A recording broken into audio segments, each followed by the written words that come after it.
My daughter once asked me, Daddy, what is it that you do when you go to work?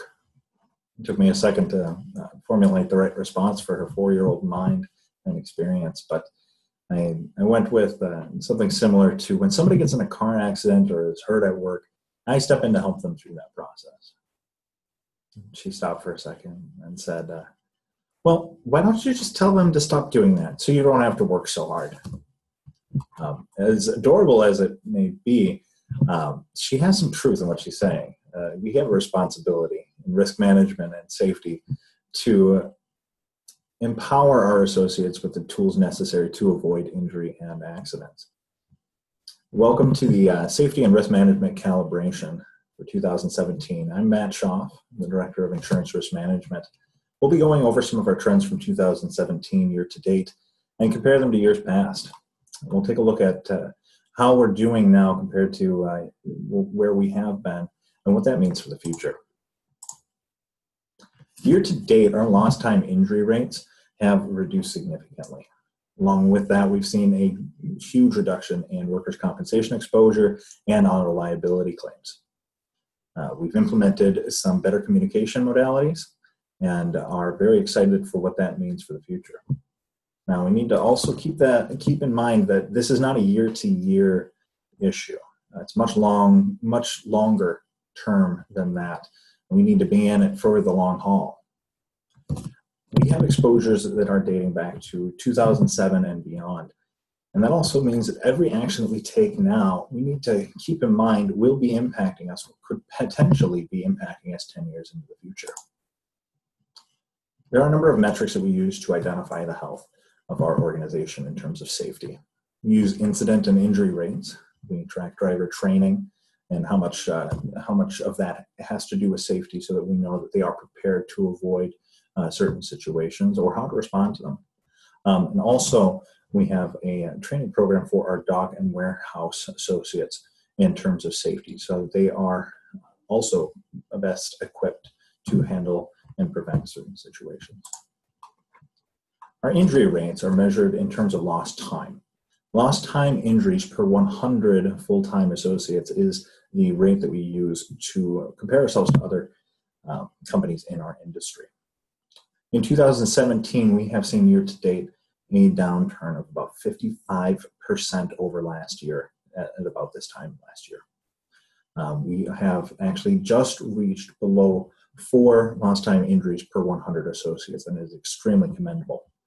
This has a lot to do with an aggressive return to work program that we instituted in January of 2017. But we have a ways to go yet. We're still 17% over the average for companies of similar size to our organization, and we are still about 4.5% above the industry standard. Our goal is to get below a 3.8 rating.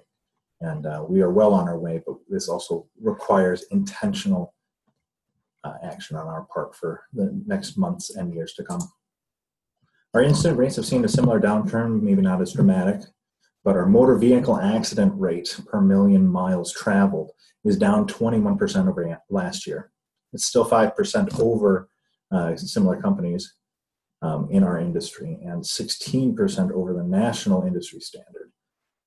So we have ways to go with that, but a 21% downturn is significant compared to last year around this time and should not be ignored.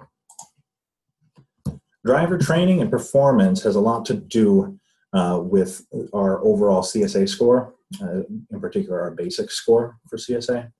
It's a requirement under FMCSA to make sure that our drivers are trained properly and that process is documented. It also impacts our incident prevention, and we need to make sure that we're incorporating injury and accident reporting.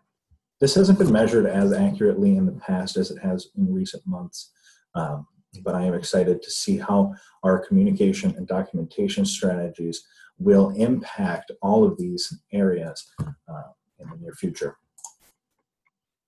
In terms of dock and warehouse safety, we have a safety alert that goes out to all of our associates each week.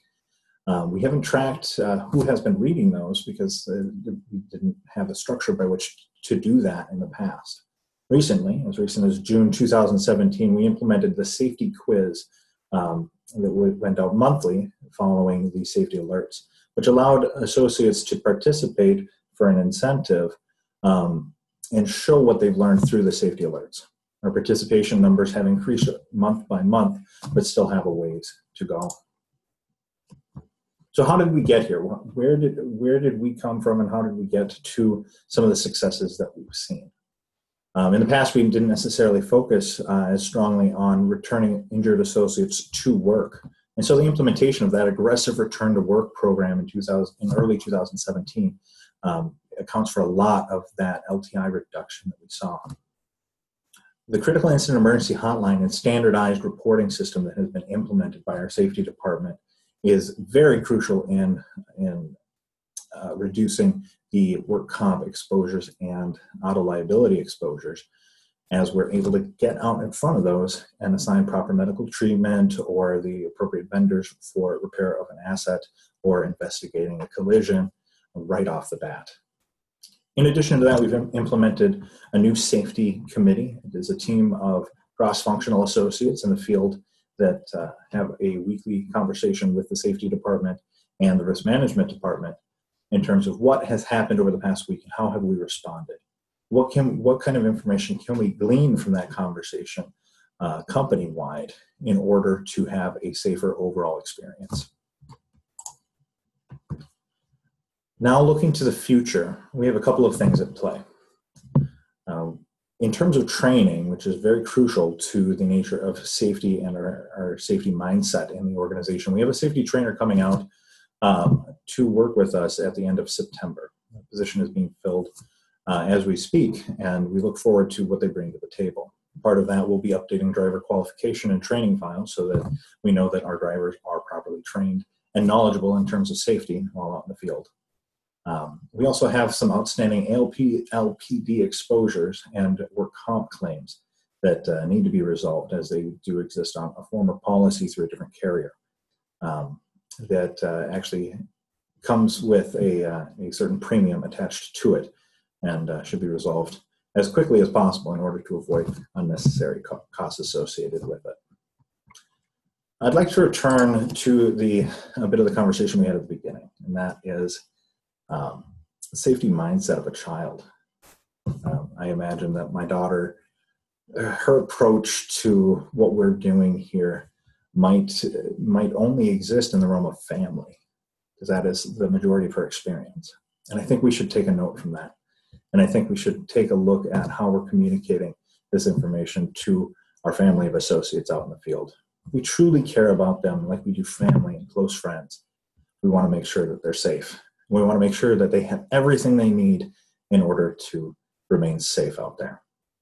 So please work with me in making that dream a reality. I look forward to working with each of you on that. And feel free to reach out to me at any point concerning any of the information we've covered today. Thank you so much.